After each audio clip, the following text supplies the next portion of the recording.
From MnROAD, please welcome Ben Worel. My name is Ben Worel, and I work with the Minnesota Department of Transportation.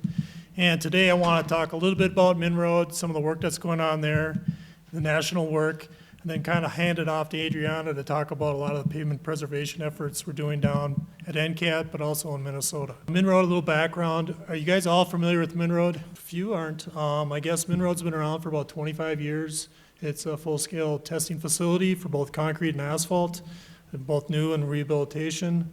Gone through a number of different phases over the years. We're now into our third phase, but we've done a lot of good work, and we've kind of evolved from being kind of a state-run facility and now trying to work more in national kind of efforts. So with that, a few things on MnROAD that we've seen. I think these are just things that are important as doing preventative maintenance. But I just picked a couple studies. Here's a study talking about sealing of concrete and asphalt joints and cracks. We had instrumentation in there. Again, if we do a good job preserving our roadways, you can really remove the amount of water in your base materials. When you look at the asphalt in Minnesota, we have these base materials in Minnesota that don't drain. So if you do let water in, it kind of looks like that. And that's a transverse crack with asphalt kind of building up there as it deteriorates from the bottom up. But again, we've seen that if we don't have bases, if we let water in and get down to our base and we don't have a drainable base, we have a lot of stuff that we have right now.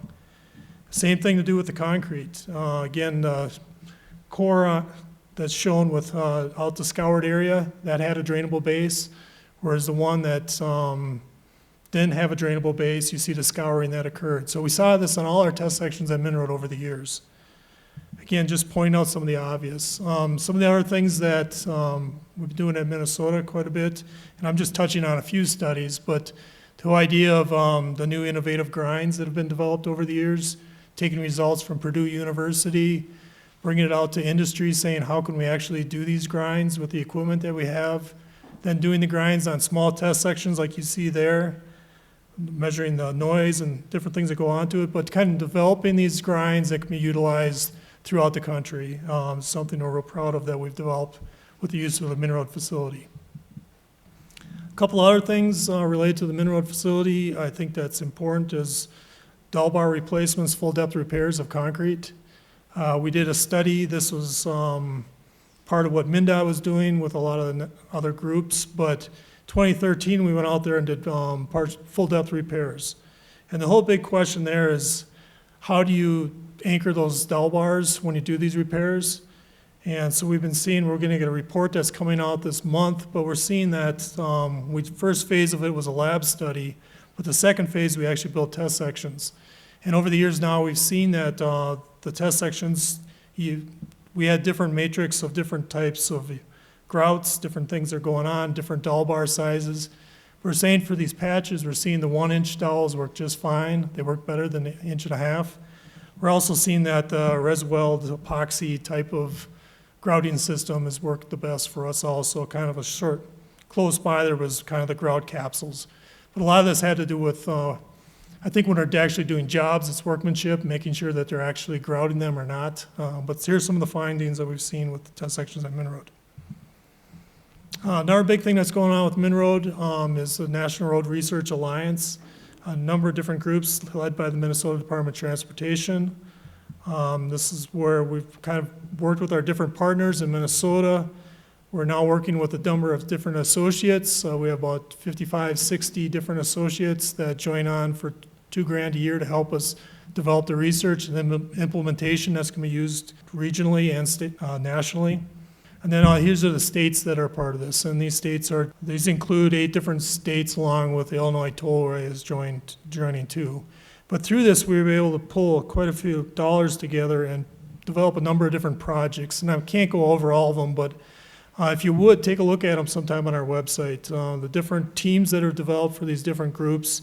And we've done over 38 different projects with the funding that we received so far. And kind of highlighting a couple of them, talking about spray rejuvenators is a big question. We'll be doing some research on that. It's developing test sections in the future. Doing a lot of stuff with lightly surfaced roadways, how to maintain roadways. E-ticketing, which could be part of maintenance activities in the future. We've done some work on that. But we've done these long-term projects, you can see them there yourself, along with some of the short-term projects, which we really don't need research on, but we need some consistency in how we do things, and that's where states have kind of worked together on that, not doing a full-scale research project, but again, pulling that together. We also had a call for innovation that we just did, kind of looking at new concepts that industry had and using our funds to kind of fund projects in those areas. But again, just want to talk about a few different areas. Another NROAD effort that started out early on, we did some test sections on partial depth repairs. And the whole idea here was what type of materials can you use for maintenance guys going out during these repairs? This is not contracted out, but this is more of what your guys out in the truck stations can do. So we did some sections early on where we had actual full partial depth repairs to do.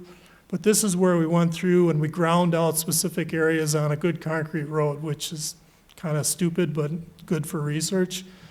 So we went through and we ground out these different areas. So each manufacturer had the same areas that they were patching.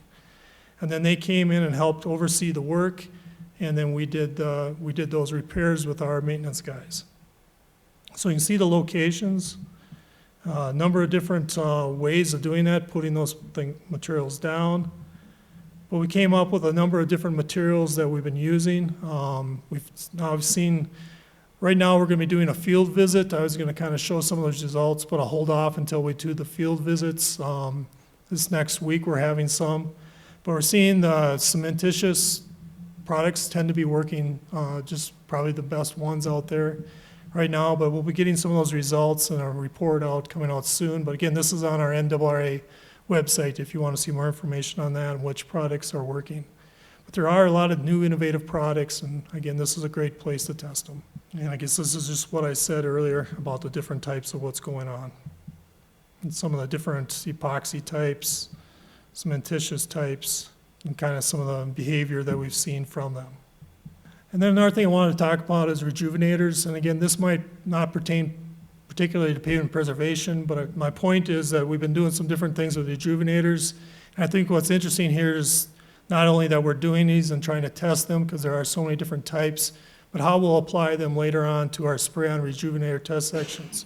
So for example, the rejuvenators work that we've done some stuff with collaborative aggregates, kind of in our county, doing different things. Again, Cargill, MnROAD did some stuff, and why I mentioned this is because this is where we did a partnership agreement instead of construction agreement, which was great in research because it's allowed us a lot more flexibility on what we did, things that we could do, not always follow the spec the way MnDOT has, but kind of follow what industry is looking for. We did some stuff in 2019 with HMA rejuvenators, and what we liked about this is we basically told industry to work with the contractor to put the materials out there. The contractors donated their materials. We collected samples. We'll do the research based on that. But again, when we did that thing on Highway 6, that's kind of the pattern that we're going to follow for spray-on rejuvenators. And I'll talk a little bit about that, is that we're going to be doing test sections next year, and we're looking for different spray-on rejuvenator companies that would like to participate in this. Again, this is something where we'll have them pay the cost. It won't come out of the study, but allow industry to kind of play in our research roles. Some of the stuff we'll get to with Adriana, and again, she's got the bulk of the findings for the HMA pavement preservation efforts that are going on. But we have two different projects that are going on with MnROAD NCAT. The first one is developing an HMA performance test, kind of pulling into what's going to go into a balanced mix design. I'm not going to talk about that today. We'll talk about the pavement preservation effort right now. But again, the idea here is we have a number of different states, and this is where Buzz Powell and Adriana would have me mention that we do need some more Western states involved with this. We're still looking for participation in this pooled fund study. But it's a 3-year study right now that's going to be extended to a 5-year study. And we're waited to, that extra 2 years will help pay for NCAT for the next 2 years past the end of the study. But again, we have a number of different states that are part of this, which is great. And the whole idea here is that we wanted to try to do pavement preservation techniques in Minnesota where it's cold. Not quite as cold as here right now, but pretty cold pretty much throughout the year. compared to the south where it's warm. So we're building some pavement preservation test sections, test decks on high volume roads, low volume roads, northern, southern climates. But again, the idea is that if it works in Minnesota, it works in Alabama, it should work other places around the country. Adrian will talk a lot about that, about how we had the same contractor build the test sections, so we reduced a lot of the variables that went into this. And again, we thank you, the pavement preservation groups, FP Squared, and also the work that's with the National Center for Pavement Preservation. Thank you for your guidance and help in this project. Going through the different tasks related to, this is our second phase, we're working with NCAT. Right now, Minnesota DOT is the lead state in the preservation effort. But some of the tasks that we have to do, and these are pretty common, but we'll be doing the field data collection. We have same type of equipment down in Alabama as in Minnesota. We are gonna have a website. We're gonna do yearly performance updates. But there's a couple things here that I think we really could use your support on. If you're not even a part of this study, is kind of a peer exchange that we're talking about doing 2021. We talk about mid-project report, but we're also our sponsor meetings that if you ever get down to NCAT, typically those are in the spring, Minnesota in the fall. But I think one of the biggest things is how are we going to implement this type of research? And that's, I know you guys have been talking about implementation of pavement preservation. We're looking for some ways of doing that. And one way might be working in Indianapolis, developing some sort of workshop or some sort of forum that we can kind of start presenting this. We have some of our tasks that we'll be talking about working within the Minnesota DOT and Alabama DOT as kind of guinea pigs leading up to this. But kind of we're looking for your ideas and thoughts on implementation of this pavement preservation techniques that Adriana will show. And again, a final product. Here's the different things we're doing in common. Minnesota, we don't do stuff in the winter as well as they do in Alabama. We don't do as much ride measurements and things like that. But you can see how we do manual distress surveys. We have a pathways van, 3D pathways van we both have, or will have, I guess 2D right now in Alabama, but 3D soon. Falling weight deflectometers, friction, noise, and traffic we're measuring. And the other part of the preservation effort was different techniques that were used for recycling. We had recycling sections on the Alabama test sections on 280 and 159, but we didn't have any in Minnesota. So we took a roadway going into MnROAD, and this was a section that was really broken up. And we went through and recycled that and did a number of different test sections. And I just wanted to point out what we did this August. You know, we did a lot of these different techniques. The next slide will show you those things. We had the NCHRP groups out there helping out, trying to come up with kind of ways of testing and monitoring these for quality. And then we paved this with a thin lay across the whole 1 mile on 70th Street. But through that, we're able to do a number of different test sections. You can see the red ones there are controls, where we just did the thin lays. We also had controls there on the far right side with the thin lay over existing. But we also did some of the common things we do in Minnesota, probably around the country, is we did mill and fill with a thin lay on it. We did some different things with cold place recycling, with foam and emulsion, CIR, foam and emulsion, and along with, there's a number of them there, and this is why you wear glasses when you get older. But there's a number of different techniques that we did, and these will match up quite well with what they did down in Alabama. Again, the same contractor came up and built these, and we'll be looking at these in the future.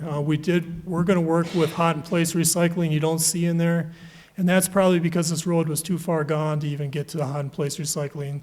So we decided not to pursue that. And I thought this was kind of an interesting slide, seeing the different types of treatments. These are cores that were taken from these test sections. And you can see the CIR, the SFDR, the one I forgot, and CCCPR, and kind of the differences. And I guess we'll see long-term how these perform over the years through our partnership with NCAT. A couple things, technology transfer, if you're interested in any of the things that I've been talking about. We do have a workshop coming up, the NROAD for the 19th through the 21st in May. We used to have our conferences in February, but it seemed like no one ever wanted to come to them in Minnesota in February. So we changed it to May.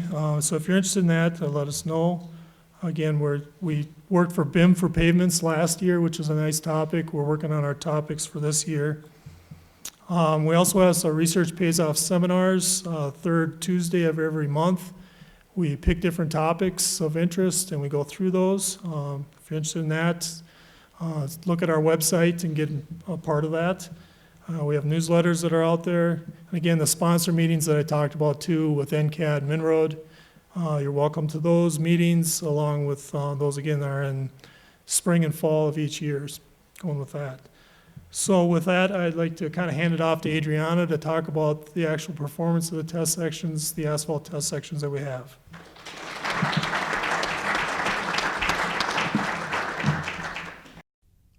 The preceding was produced by the National Center for Pavement Preservation. More information can be found on the web at pavementpreservation.org. Additional support provided by Michigan State University.